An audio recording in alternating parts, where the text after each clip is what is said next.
Halo Sobat PPPK 2021, kali ini kita akan membahas field report hari yang pertama untuk seri yang ketiga soal kompetensi teknis PPPK di tahap yang kedua untuk formasi guru kelas SD.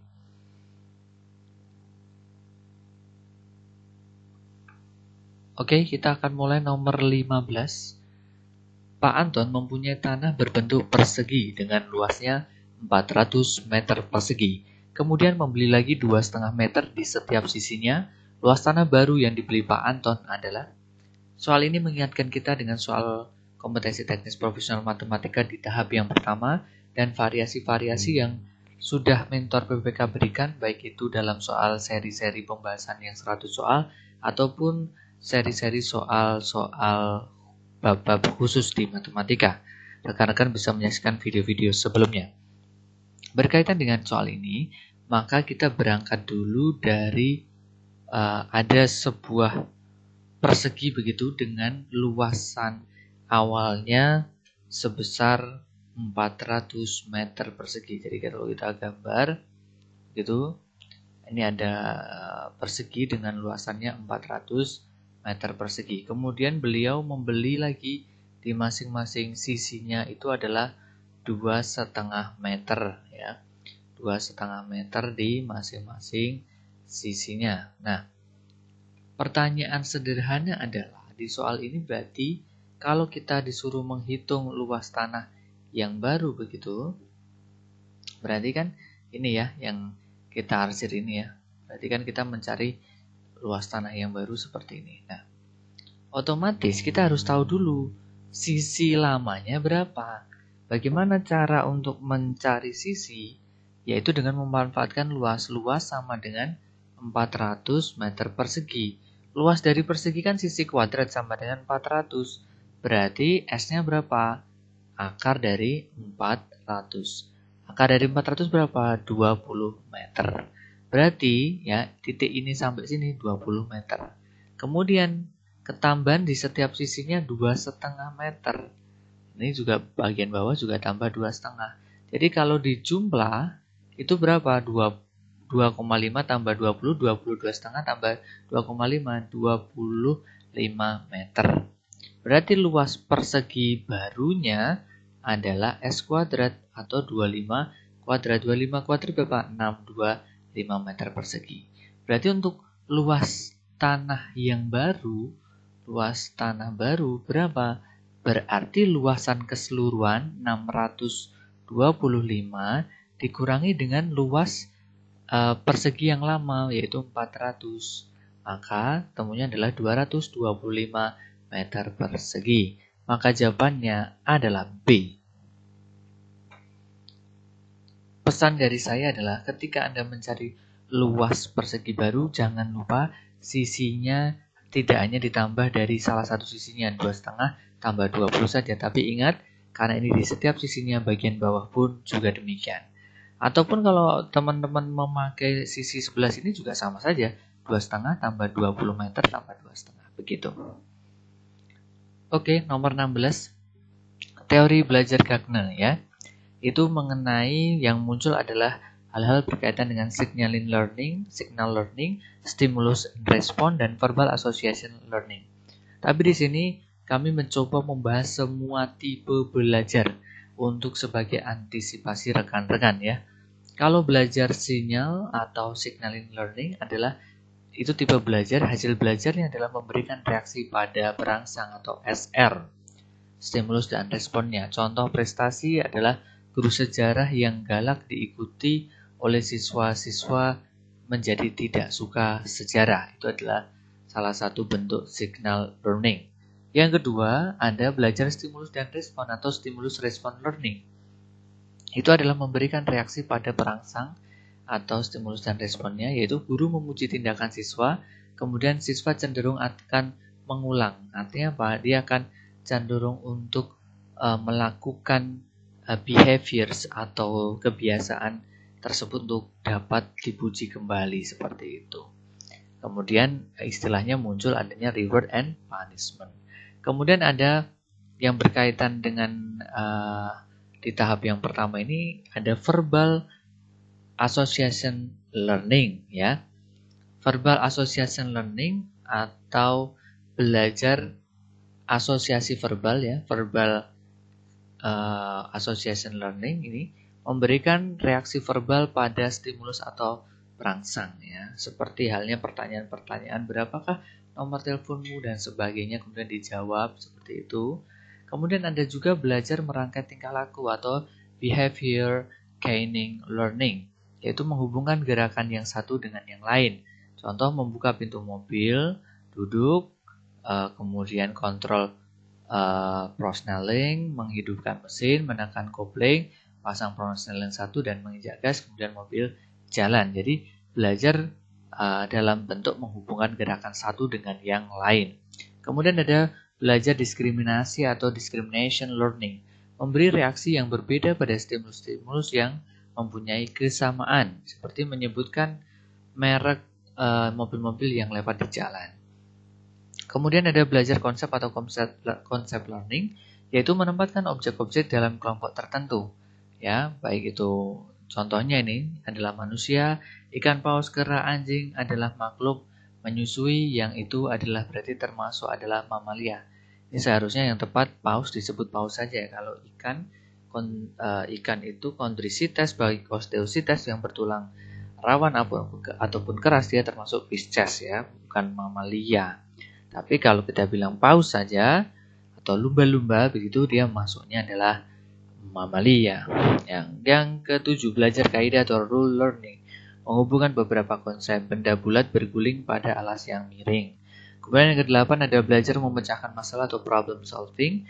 Hasil belajarnya adalah mengembangkan beberapa kaidah menjadi prinsip pemecahan masalah. Kemudian contohnya adalah menemukan cara memperoleh energi dari tenaga atom tanpa mencemarkan lingkungan hidup. Kemudian nomor 17 ada cara menentukan mean atau langkahnya ya, mencari mean atau rata-rata, disediakan tabel. Tentu rekan-rekan sekalian sudah mengetahui bahwa rata-rata bisa diperoleh dari jumlah nilai dibagi dengan banyak data ya. Sehingga nanti rekan-rekan bisa melihat di manakah kolom dari nilai dan juga frekuensi. Jadi untuk mendapatkan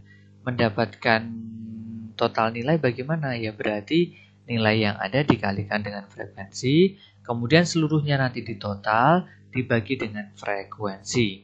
Dengan kata lain rekan-rekan, itu kalau berdasarkan tabel, rekan-rekan bisa memperoleh nilai jumlah nilai itu dari apa? Dari N dikali frekuensi ya, dari N dikali frekuensi, ini total ya, sigma N dikali dengan banyaknya frekuensi ini per masing-masing itu dikalikan dengan frekuensi atau banyak data, itu juga bisa. Jadi urut-urutannya seperti itu untuk mencari nilai rata-rata. Bagaimana dengan modus? Kalau modus adalah nilai yang paling sering muncul. Kemudian kalau median, itu harus diurutkan terlebih dahulu. Nomor 18 ya, muncul juga di tahap yang pertama ini adalah cara membuat teks eksplanasi. Ya, teks eksplanasi diawali dengan yang pertama mencari dan menentukan tema atau topik, yang kedua menetapkan tujuan dari karangan atau teks tersebut, 3 mencari data dari berbagai sumber, 4 menyusun kerangka karangan yang sesuai dengan topik yang telah dipilih sehingga menjadi sebuah urutan pernyataan umum, deretan penjelas dan interpretasi. Kemudian yang kelima adalah membuat karangan menjadi kerangka teks eksplanasi. Nomor 19, struktur teks fiksi yang muncul adalah berkaitan dengan orientasi, komplikasi, resolusi, dan koda. Dalam hal ini contoh ini struktur cerita fabel yang termasuk dalam teks fiksi. Yang pertama ada orientasi, yaitu adalah bagian awal dari sebuah cerita yang berisi pengenalan tokoh, latar tempat, dan waktu. Kemudian yang kedua ada komplikasi, yaitu bagian cerita yang berisi konflik atau permasalahan antar tokoh satu dengan tokoh yang lain. Dan yang ketiga ada resolusi, yaitu bagian cerita yang berisikan pemecahan masalah. Dan yang keempat ada koda, yaitu adalah bagian akhir dari cerita yang berisi perubahan yang terjadi pada tokoh dan pelajaran yang dapat dipetik dari cerita tersebut. Jadi moral value atau amanat bisa ditemukan di koda.